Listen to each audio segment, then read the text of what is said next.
Governor Phil Bredesen traveled to Ripley, Tennessee and Stanton, Tennessee, November 1st for a half-day tour of local industrial sites and the state's first-ever roundtable discussion with business and community leaders on industrial readiness in rural Tennessee.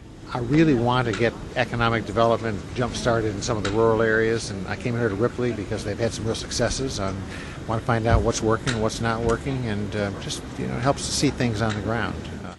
Last September, Governor Bredesen unveiled the Rural Opportunity Initiative, a detailed plan to stimulate economic growth in Tennessee's rural counties, including tax incentives for businesses to locate in rural areas and a public-private venture capital fund to help rural businesses expand. Ripley is home to the American Greetings printing plant, which employs 135 people. The governor commended Lauderdale County economic development officials who are proactively working with American Greetings management to address imminent workforce attrition issues through education and technical training. This is a great operation. It underlines for me how many of these jobs are really skilled jobs and what we have to do in our education system to make sure these communities have got young people to take these jobs. But I think the potential is enormous. The Ripley Roundtable sessions begin a statewide tour for the governor and Commissioner Matt Kisber, along with other state officials, to raise awareness for ROI and offer strategic advice to developing counties. The governor will moderate frank discussions about how each community needs to improve if they want to see economic growth become a reality.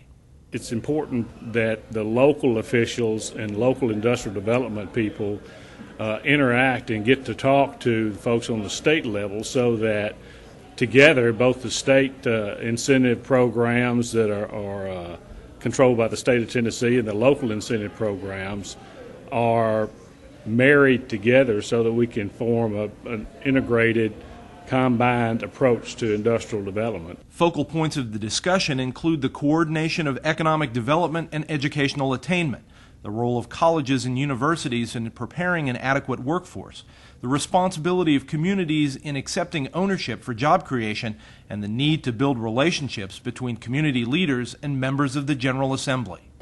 I think it's really important for the governor to come to West Tennessee.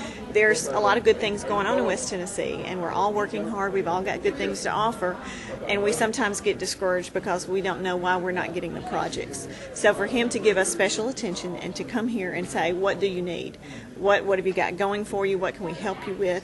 These are all things that are so important to us.